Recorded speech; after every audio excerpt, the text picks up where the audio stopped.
O Senhor nos abençoe e nos guarde no seu amor, nas suas misericórdias. Possa do céu se lembrar desta assembleia que hoje se reúne aqui. Cada um de nós somos filhos deste Deus maravilhoso. Trazemos nossas dificuldades, tormentos pessoais e esperança de encontrar um dia o caminho da felicidade. O Espírito Santo, ele está presente entre nós. Está trabalhando, operando com poder para mudar a nossa vida, para escrever os caminhos do futuro. Como povo de Deus, estamos em busca do reino, da luz maravilhosa de Jesus. E este reino, ele se traduz por uma vida de paz, uma vida de realizações, de certezas, sem os tormentos, sem os perigos, sem as tragédias deste mundo. E nós só podemos encontrar este mundo de realizações se nós andarmos neste caminho. Os pregadores disseram na exortação que diante de nós está uma porta. E ao que sabemos, uma porta nos conduz a algum lugar. A mesma palavra nos diz que depois desta porta nós vamos encontrar pastagens verdejantes e certamente águas tranquilas. E o Senhor diz: eu sou a porta. Quer dizer, nós precisamos entrar por esta porta. Ele disse: eu sou o caminho. Nós precisamos caminhar por esta vereda. Eu sou a verdade. Nós precisamos esquadrinhar as palavras do Cristo de Deus, porque ele disse: eu sou a verdade.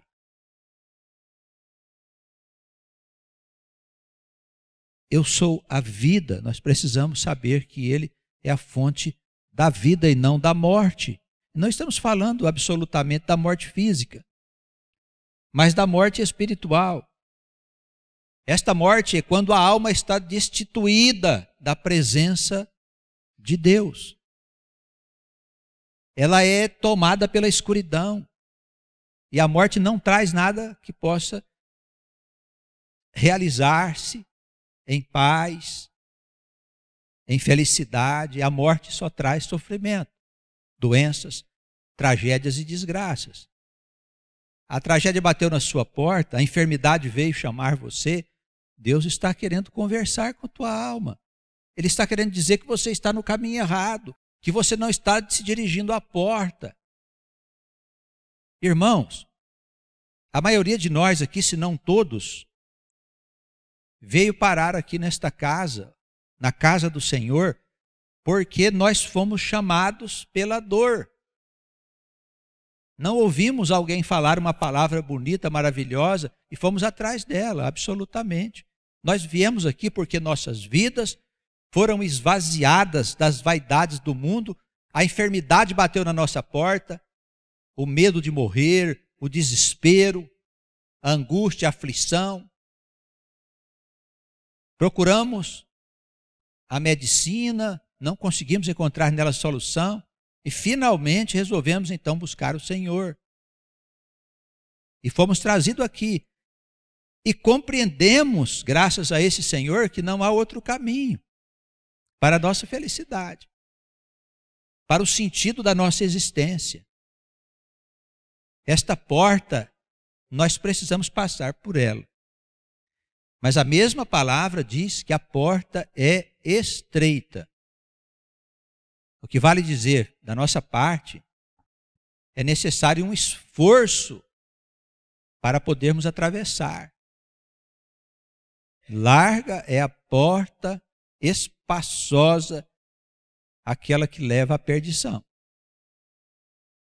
O Senhor está falando de um lugar físico? De modo algum. Ele está falando das nossas inclinações. Ele está dizendo que é muito fácil a gente se deixar conduzir pelos desejos da nossa carne, pelos desejos do nosso corpo. Ele diz, é espaçoso o caminho da perdição. É uma porta larga, é fácil passar por ela. Mas conter-se, adquirir domínio sobre si mesmo, sobre os seus instintos, sobre as suas inclinações infelizes, é o passar pela porta estreita. O apóstolo Paulo, ao tratar da questão do pecado e das transgressões, ele dizia que havia no corpo dele uma inclinação para o pecado. As inclinações infelizes, elas pertencem à vida corporal. Mas ele disse também que é possível vencer com a ajuda de Jesus. Como disse o exortador na introdução, é o braço forte do Senhor, Deus estendido sobre este mundo. Nós precisamos pegar nesse braço forte. Ao dizer que foi enviado o Senhor para a nossa salvação, é porque nós estávamos perdidos, com risco de perder definitivamente a nossa vida. A salvação foi enviada. O braço está estendido e nós precisamos se apegar firmemente nesse Senhor, porque por Ele venceremos as nossas inclinações. Mas se nós deixarmos levar, a nossa alma será arrastada para as profundezas das trevas. E a palavra de Deus é muito clara a esse respeito. Temos que tomar uma decisão. Em que porta nós vamos entrar? A decisão precisa ser tomada agora. Vamos examinar um texto para a nossa instrução. Evangelho segundo Lucas, no capítulo 6. A partir do versículo 20, Lucas capítulo 6, há um resumo aqui do discurso de Jesus acerca das bem-aventuranças. E algumas instruções preciosas. Quando nos atentamos para a eternidade da nossa alma, tudo aquilo que Jesus nos diz assume uma importância diferenciada. Porque nós não estamos seguindo apenas uma religião, não estamos apenas seguindo a doutrina de uma igreja, nós estamos seguindo a orientação da palavra do Criador, do Deus que todas as coisas sustenta. E nós somos inseridos na criação de Deus ao saber que a nossa alma é eterna. A nossa alma não foi criada no momento da concepção material. O pensamento tradicional em relação à origem da alma é o criacionismo. O que é o criacionismo? Deus, sendo Deus, ele pode fazer qualquer coisa. Evidentemente que sim. Mas o Senhor não ia fazer nenhuma coisa louca, porque você é um louco. Como você não entende as coisas de Deus, você acha que Deus vai sair por aí criando coisas do nada para poder sustentar a tua fé. Deus não é o absurdo. O nosso Deus é um Deus inteligente. A obra de Deus é uma obra inteligente. E nós precisamos perceber como fazemos parte dessa criação. O criacionismo diz que a sua alma é gerada quando está acontecendo a concepção carnal. Assim que a criança começa a se formar no ventre da sua mãe, Deus criaria uma alma do nada. E você apareceria ali naquela criança, morando naquele corpo, para viver uma vida mais ou menos pela face da terra. E depois você vai morrer e nunca mais voltar. Indo viver numa suposta cidade celestial para fazer lá, sabe-se o quê, porque não há nada para fazer na tal cidade celestial, a não ser ficar olhando para a face de Deus para sempre. Irmãos, nós tivemos um tempo em que nós tínhamos necessidade de beber leite, mas agora é um tempo de nós comermos um alimento mais sólido, no dizer do apóstolo Paulo. É preciso entender melhor as Escrituras. É necessário que a gente passe para os nossos filhos, as nossas crianças, uma nova ideia sobre Deus, um novo pensamento. Esse pensamento precisa ser embasado na ciência, nas coisas que o homem tem como verdadeiras, como sérias. Por que a ciência está separada de Deus? Por causa do criacionismo. Essa doutrina esquisita que sustenta a fé de muitas pessoas que não entendem coisa alguma de Deus e que acham que vão ser salvas porque creem. O apóstolo Tiago dizia, não basta crer. É preciso entender. Se nós consultarmos as Escrituras, e é muito comum as pessoas não conhecerem nada das Escrituras, nós vamos ver que existe um livro que só trata da sabedoria e da necessidade de nós termos um entendimento das coisas do nosso Deus. A sabedoria bate na porta da tua casa para querer entrar. Ela bate na porta do teu coração para você poder aprender as coisas que ela quer ensinar. Você fecha e diz, não, meu Deus já me basta.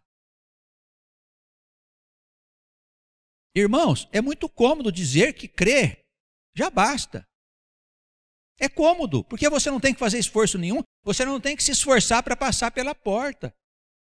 E aprendizado, mudar conceitos, também faz parte de atravessar aquela porta. Por quê? Nós estamos acostumados a ter uma salvação por meio de uma igreja, por meio de um padre, de um guru, de um espírito, de um santo, enfim. Todas essas coisas aí que compreende o vasto número de crenças que existe no mundo. Mas eu vos garanto, embora existem muitas crenças, muitas igrejas, só há um Deus. Embora existam muitas verdades, só existe uma. Há pontos de vista diferentes dessa verdade, mas a verdade desse Deus Altíssimo é uma só.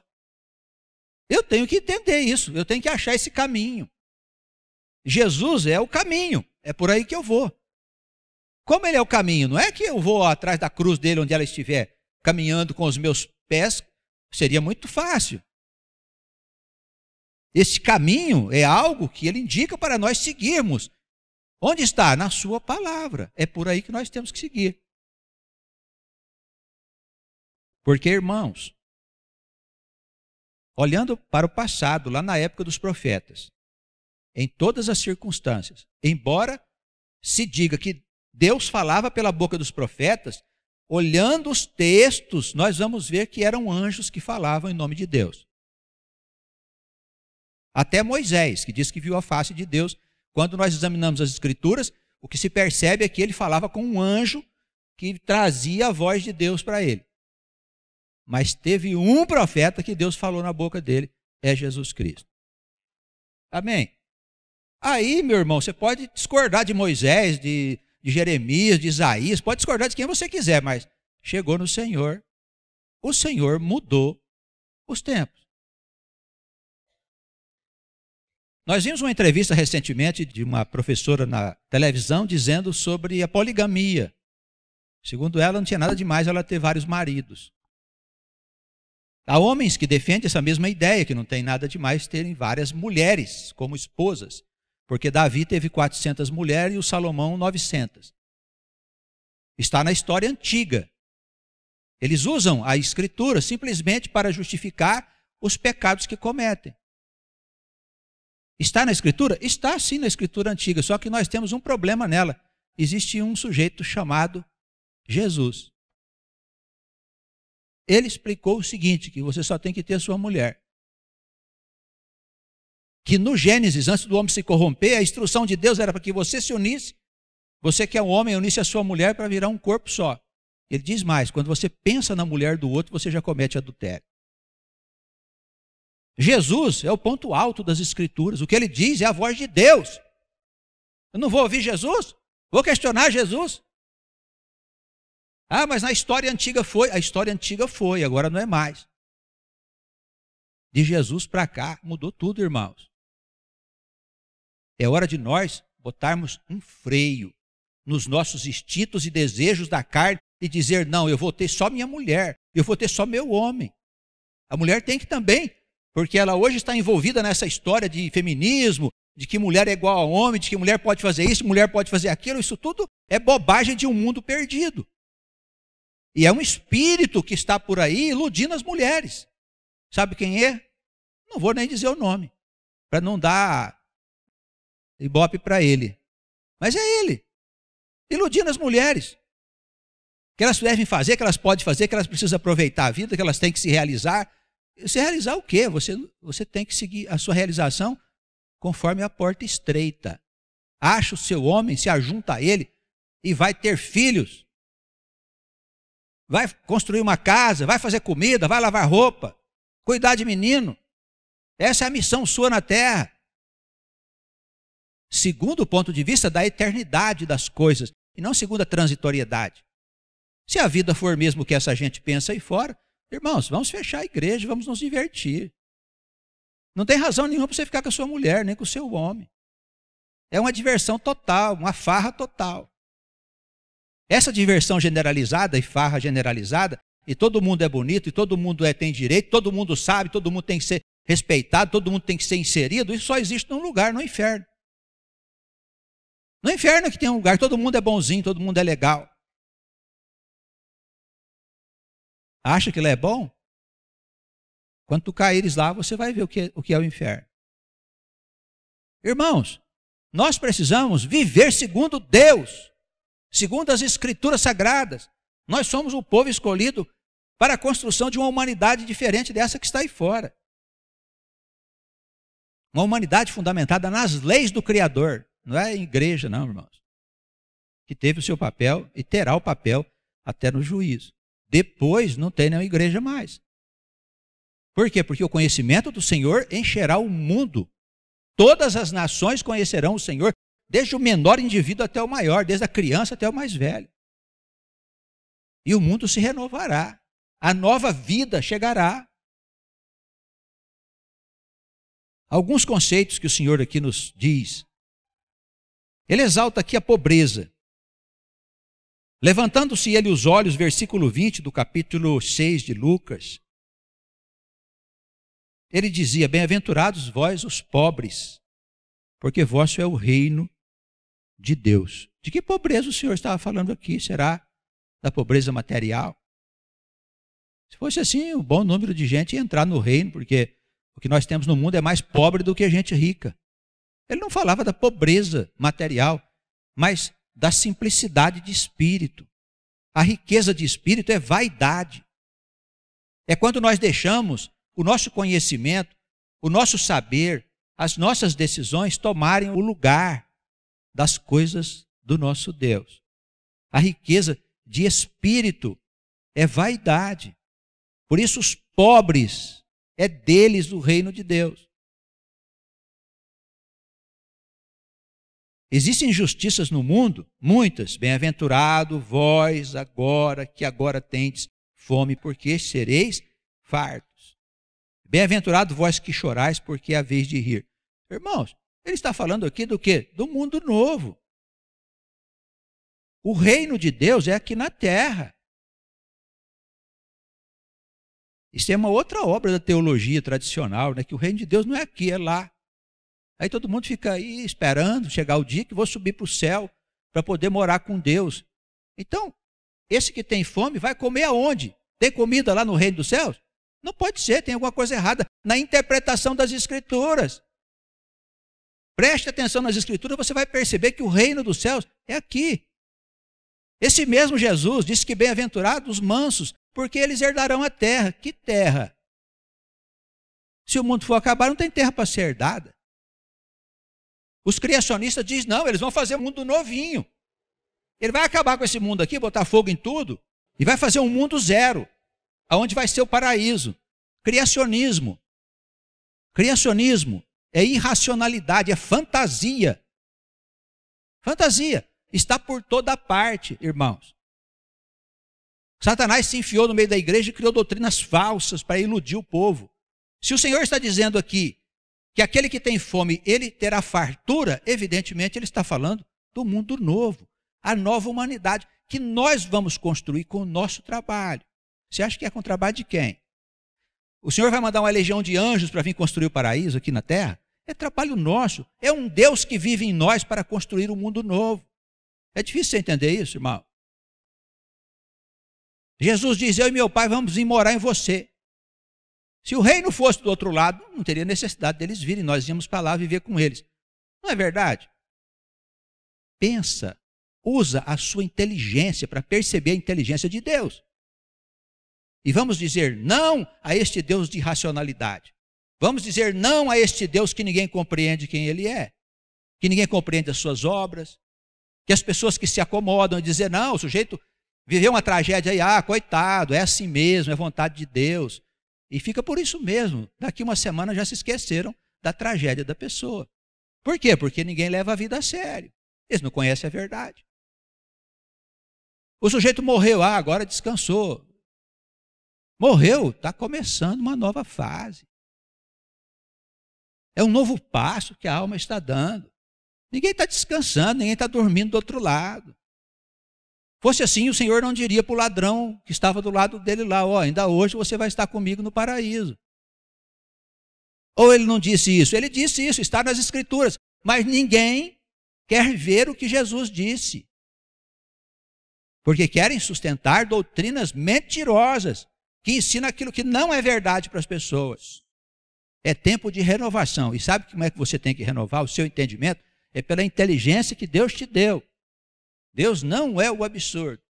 Vamos tirar do nosso coração este Deus irracional, este Deus em que as pessoas dizem, eu acredito nele e já basta. Basta para você que é tapado, basta para você que não tem vontade de crescer. Quando você morrer, sua alma vai para as trevas, vai viver nas regiões da morte muito tempo para você saber o que é a preguiça da alma. Lá você vai colher os frutos da tua preguiça. Indiferença à sabedoria, que tem um livro inteiro para você saber que Deus está chamando você para poder saber das coisas dele. As pessoas não têm tempo para Deus. Sabe por quê? Elas vão morrer. Elas vão morrer, não tem tempo para Deus. Elas precisam gozar. Então vamos na igreja uma vez por semana, olhamos o pastor pregar, o padre fazer a missa, vamos para casa comer, beber e se divertir. Dizia o apóstolo Paulo, o Deus dessa gente é o ventre. Isso o apóstolo Paulo dizia com toda procedência. O Deus dessa gente é a barriga deles, que eles querem comer, encher a barriga, beber e se divertir, é isso que eles querem. Que Deus possa dar a eles a paga que eles merecem, irmãos. Porque a palavra está sendo anunciada para mudar a sua vida, para mudar a vida de todos nós. O papel da palavra aqui é acusar nós do pecado. Esse é o papel da palavra de Deus. Eu conversava com um pastor hoje que veio fazer uma visita a nós, e ele dizia da dificuldade que hoje é chamar a atenção de um crente na igreja. Eles fazem uma reunião para saber como vão fazer para abordar o crente, para chamar a atenção dele. Por quê? Porque o crente se tornou um sujeito cheio de melindres, cheio de história. O diabo pôs na cabeça dele que ele é alguma coisa. Não pode mais chamar a atenção do sujeito na igreja. Ele pode processar a igreja, ele pode entrar com ação contra o sujeito, porque se sentiu ofendido, porque disse que ele estava em pecado, que ele não está andando segundo os fundamentos da igreja e tudo mais. Olha onde nós estamos chegando, onde o diabo chegou. Mas o Senhor haverá de dar a eles a paga por esta conduta que eles têm. De estar diante de uma coisa tão grave como é a palavra de Deus e vivendo como moleques, como pessoas irresponsáveis. Nós não estamos sendo chamados para a morte. Deus não existe para nós para encher nossa barriga de comida e nem para dar gozos para nós. Nós estamos inseridos num grande plano de civilizar este planeta. Nós somos os habitantes deste lugar. E estamos trabalhando nele há muito tempo para edificar o futuro. Isso está nas Escrituras Sagradas. Tem uma história com começo, meio e fim. E essa história, meus irmãos, ela foi contada bem antes de surgir a igreja. Bem antes de Jesus. Ela já está nos livros antigos. A história tem começo, meio e fim. E ela fala de um reino que será estabelecido na terra e que não passará a nenhum outro senão a Jesus. Você crê nisso? Se você crê nisso, você está no caminho. Se você não crê nisso, você está fora do contexto das Escrituras Sagradas. Ou nós servimos a Deus e andamos nesse caminho, ou nós servimos ao mundo e vivemos escravos do pecado. Faça a sua escolha.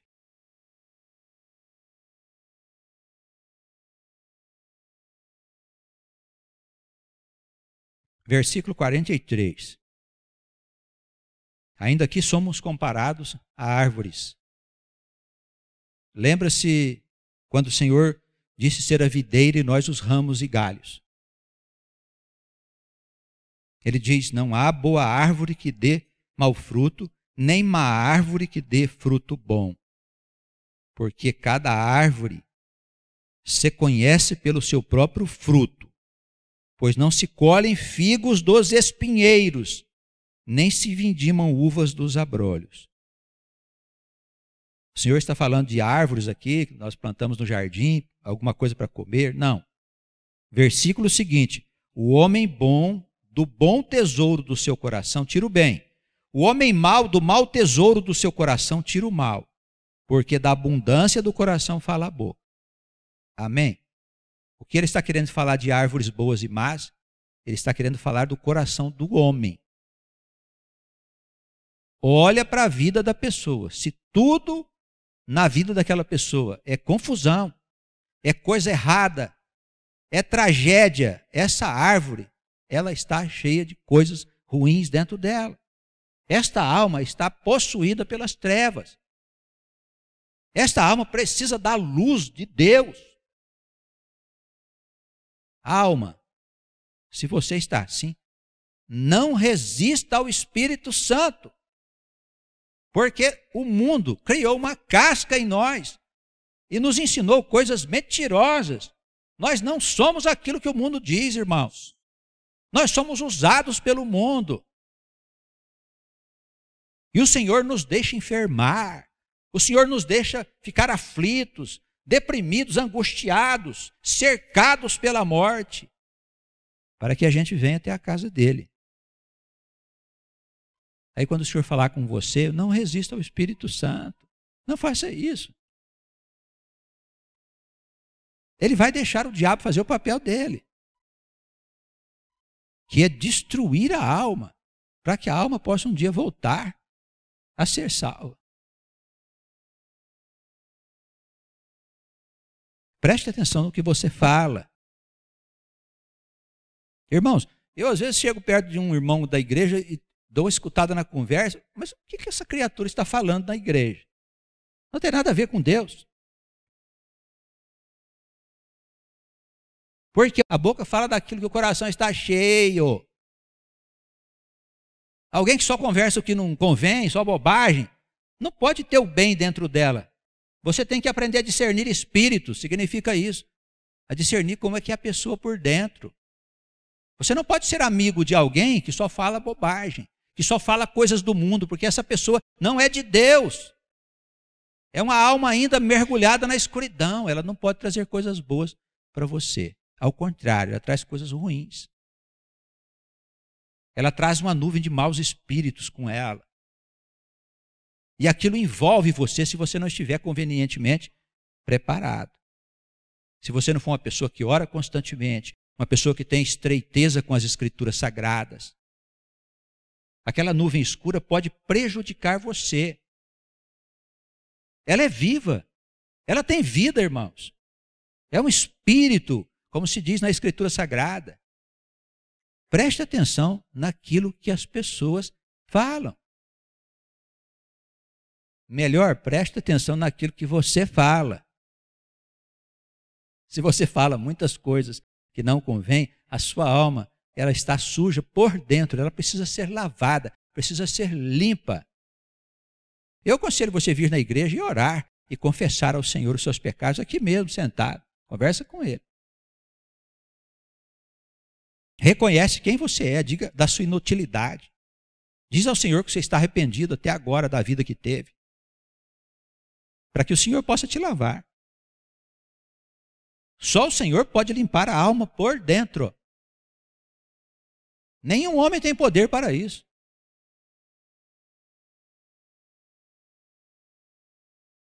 Para concluirmos, não adianta dizer Senhor, Senhor. Ah, o Senhor vai me salvar. Ah, o Senhor é meu caminho. Ah, o Senhor é isso. Ah, o Senhor é aquilo. Não adianta nada dizer Senhor, Senhor. Por que me chamais Senhor? Versículo 46. E não fazeis o que eu vos mando. Muitos são os mandos do Senhor. Não adianta nada falar o nome dele e não fazer o que ele pede. Nós temos que ser fiéis ao Senhor. A nossa fidelidade ao Senhor está em primeiro lugar. Qualquer que venha a mim, ouve as minhas palavras e as observa, eu vos mostrarei a quem ele é semelhante.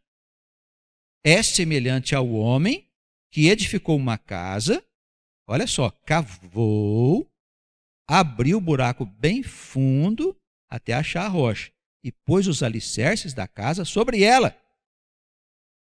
Vieram as enchentes, bateu com grande ímpeto a corrente naquela casa e não a pôde abalar, porque ela estava fundamentada sobre a rocha. E a palavra em muitos lugares diz, a rocha de Deus é Cristo. A pedra da esquina, a principal pedra, a que trava a construção, que foi rejeitada pelos edificadores. A nossa casa precisa se fundamentar na rocha que é Cristo. Olha, é importante olharmos a palavra como ela é colocada. O homem ia fazer uma casa, ele cavou, não um buraco raso, ele abriu bem fundo até que ele encontrasse a rocha. Isso aqui é porta estreita. Por quê? Porque há um trabalho a ser feito por nós. Não adianta eu sentar e dizer eu creio. Tiago dizia, os demônios creem e estremecem. Não basta crer, é preciso se mexer. Mexa-se, meu amigo. Está doente, está desesperado? Clame ao Senhor. Se ajoelhe na tua casa, no teu quarto lá. Não precisa nem fazer isso aqui. Se quiser fazer também pode, não vou dizer que não. Mas ajoelhe no seu quarto, fale com o Senhor. Faça uma penitência. O que é penitência? Confessa o seu pecado. Senhor, se eu estou enfermo, se eu estou desesperado, se eu estou angustiado, se eu tenho depressão, é porque eu não tenho andado nos teus caminhos. Eu reconheço isso, Senhor. Intercede por mim. Me lava, me limpa, tira de mim o mal que está sobre mim. O Senhor tira. Porque você crê, porque você confia, porque você confessa. Se você não fizer isso, se você continuar enfeitando o banco de igreja, olhando para o pastor, olhando para o pregador, ouvindo a palavra e se esquecendo dela quando sai da igreja, você vai para o escuro quando morrer. E a morte vai continuar andando junto com você. Da morte vêm as tragédias, as desgraças pessoais, o insucesso e tudo mais. Aquele que ouve não pratica. Versículo 49. É igual o homem que edificou sua casa sobre a terra, sem alicerce nenhum. Veio com ímpeto a corrente, as chuvas, os ventos, e a casa caiu. E não foi só a queda, não, ele diz, foi grande a queda daquela casa. Foi grande. Assim será a sua vida se você não fizer uma opção por Deus. Amados, as Escrituras desde o começo, desde a época anterior a Jesus, quando Deus chamou o povo no deserto. Esse povo dos quais somos nós. Nós somos a geração antiga. A palavra é dirigida a nós em toda a Escritura, não é só, não, aquilo era para os judeus, isso aqui não é para nós, não. É para nós, sim. As palavras do Senhor, em várias passagens, simplesmente dizem uma coisa: eu coloco diante de você a bênção e a maldição. Escolhe. Se você escolher a bênção, você será muito abençoado e viverá comigo. Não quer dizer que não vai ter tempestade, vento. Viver com Deus não significa vida sem prova, sem luta. Nós temos que enfrentar as lutas, mas Deus está do nosso lado. Mas se você não escolher o Senhor, você já está amaldiçoado. Daí entra no circuito, né, para usar uma linguagem bem moderna, aquele servo lá de baixo. No dizer do apóstolo Paulo, vamos entregar a alma dele para o diabo dar um jeito nela. Em linguagem fácil de entender, foi isso que Paulo disse. E ele vai entrar na tua vida e você vai ver o que vai acontecer com a tua vida. É hora da gente passar para o lado de Deus. Irmãos, se tem alguém que ainda não passou, tá bem? Vamos dar uma olhada na nossa casa, vamos chegar em casa e olhar os alicerces, pensar bem, dizer, bom, como é que está a minha casa? Está em cima da rocha? Ele diz, os simples, os humildes, os que sofrem e esperam, os que repartem, os que cuidam uns dos outros. Esse é meu povo. Os que esperam o cumprimento das promessas, esse é meu povo. A minha casa se fundamenta nesses alicerces. Ou não? Ou será que a minha casa está sendo construída em cima das promessas do mundo? Eu preciso fazer hoje esta avaliação e escolher enquanto eu posso escolher. Porque esta palavra diz que chegará o dia que muitas pessoas vão querer buscar o Senhor. Ele não será encontrado mais. Nós temos um tempo para isso. O Senhor nos abençoe. O Espírito Santo desça sobre nós e faça uma obra definitiva de libertação. Amém.